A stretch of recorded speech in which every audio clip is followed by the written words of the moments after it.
Hey everyone, Eric Stacklebeck here. Welcome to the Watchman Newscast. I hope everyone had a very Merry Christmas, and to all my Jewish friends around the world, Happy Hanukkah.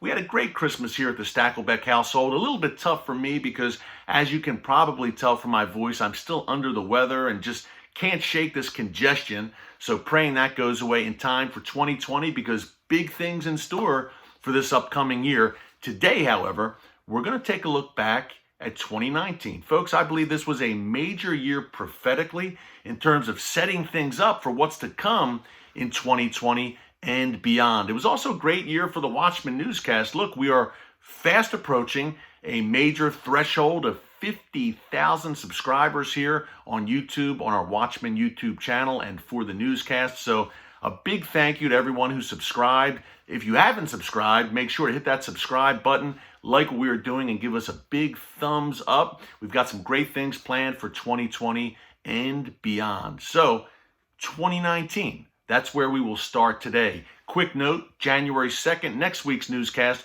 we will look ahead at what's to come in 2020. You do not want to miss that, a year with major prophetic implications. 2019, however, hey, there was some good, there was also some bad, there was also some ugly. We will start with the bad and the ugly, and we will close with the good because there were very positive and encouraging things that happened in 2019 as well. But it was also a dark year in many ways in setting up some major confrontations and conflicts that are to come. And when I look back at this year, 2019, the first thing that comes to my mind as a major development is, surprise, surprise, we talk a lot about it here, the Iranian regime on the march and escalating things in a way we haven't seen since 1979. Because remember, they've been on the march really since 1979 trying to export this Iranian revolution.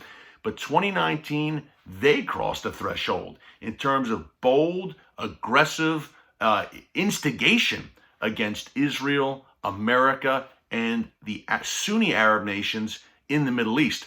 Let's take a quick look back. Look, in 2019, we saw Iran shoot down a U.S. drone. We saw the Iranian regime attack shipping in the Persian Gulf and that vital waterway, the Straits of Hormuz. We also saw U.S. officials say, look, Iran has the largest ballistic missile stockpile in the entire Middle East.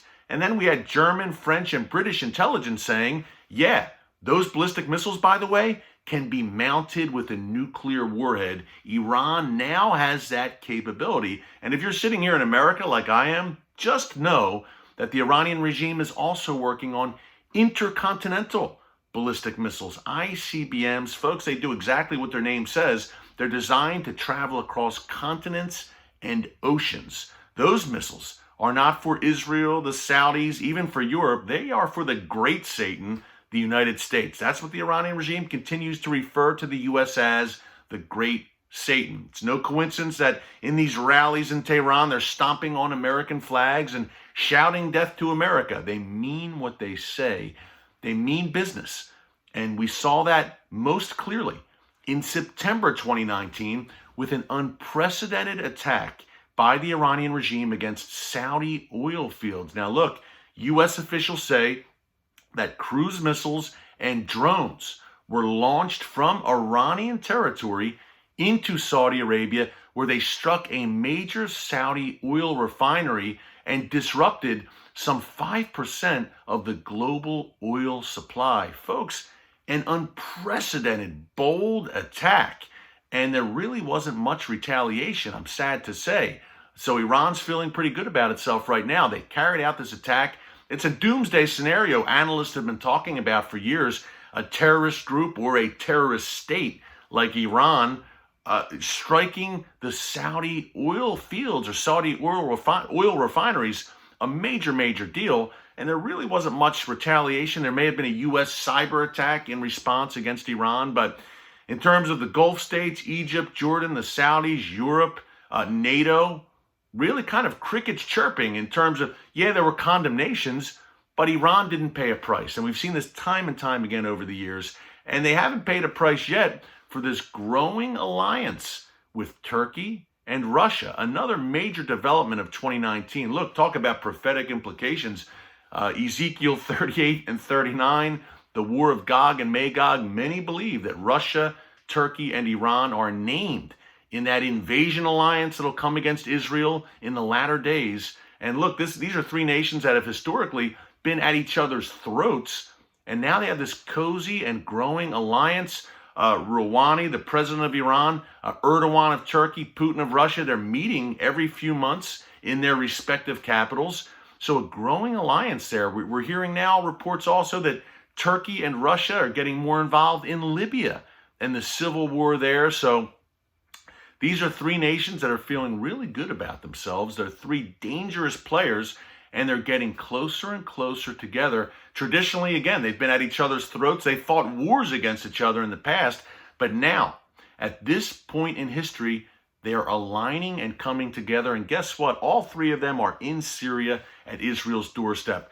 The rise of Iran and the rise of Turkey. Major stories in 2019. Erdogan invading Syria, slaughtering the Kurds. And he's in Syria to stay, as is Iran and as is Russia. They're not going anywhere. And again, they're at Israel's doorstep, and they're becoming close friends and allies. These were major developments in 2019 that I think we'll see develop even more in 2020. We're also keeping an eye, obviously, on the Gaza situation. We had more flare-ups in 2019. Hamas, Palestinian Islamic Jihad firing rockets and missiles into Israel.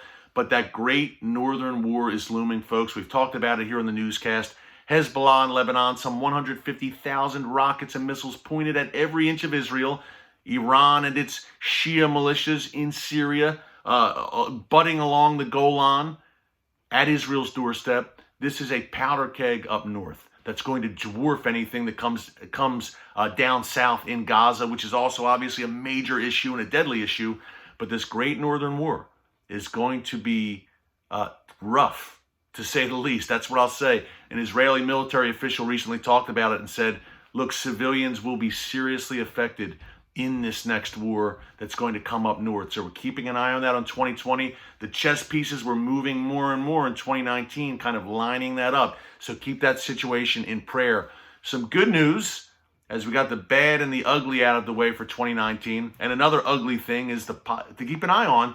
In December, as the year came to a close, we saw some ISIS sympathizers once again strike in London and in Europe and other spots in Europe. Keep an eye on that, folks. In 2020, an possible ISIS resurgence, not geographically in the Middle East. I'm talking more about ISIS acolytes and followers returning from the Middle East to France, Germany, Britain, Sweden, etc. That is a very dangerous prospect. I've been talking about that for years. The returnees, Western passport holders, returning from fighting alongside ISIS in Syria and Iraq, coming home to Europe and wreaking havoc there. God forbid. That's something to keep an eye on. We really need to watch that closely, as the ISIS geographical caliphate, thankfully, has been crushed in the Middle East. Hey, President Trump kept his word there, right? And he also did some great things in 2019 in terms of recognizing Israeli sovereignty over the Golan Heights for such a time as this. Wow, as Iran and the enemies of Israel are on that Golan threshold there, trying to have a foothold there, he recognized sovereignty, Israel's sovereignty over the Golan Heights. Obviously recognized that Israelis have a right to live in Judea and Samaria, the biblical heartland. Also ramped up sanctions against that Iranian regime and signed the Anti-Semitism Awareness Act into law just a few weeks ago. So we saw some very positive developments there, as all the impeachment madness is still swirling. That'll work itself out in 2020, hopefully sooner rather than later. We saw the Trump administration really do some great things for Israel's and America's security in 2019. And we need Israel, America, and Britain. These are the three indispensable democracies, folks.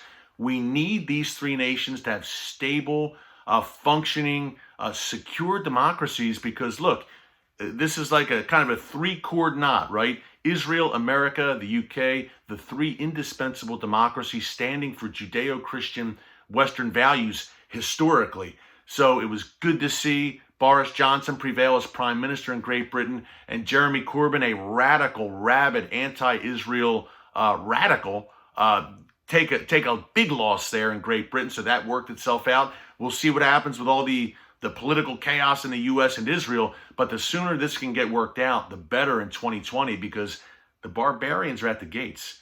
And there's a storm gathering, as we've talked about here on the newscast. So the three indispensable democracies have to have their acts together politically to be able to take on these gathering threats that are surely coming. So that was 2019. Some of the major stories I was keeping an eye on in 2019. And again, we see things setting up for 2020. So join us again next week, January 2nd. We'll take a look ahead at 2020, a year that I believe will have major prophetic implications. Things are moving very rapidly, and we're keeping a close eye on it. Another piece of good news here in 2019 at CUFI, we passed the 7 million member mark. Wow. We started 2019 with 5 million members, grew to over 7 million. Who knows what God has in store for 2020? So join our movement at CUFI, CUFI.org. Subscribe to the Watchman Newscast, and check us out on TBN and the Fox Business Network every week for the Watchman television show. That's 10:30 p.m. Eastern on TBN Friday nights, 12:30 a.m. Eastern on Fox Business on Sunday nights. We'll actually have a longer year in review show airing this weekend, so check it out. Until next time, Merry Christmas, Happy Hanukkah, Happy New Year, God bless you, and remember, never hold your peace. See you soon.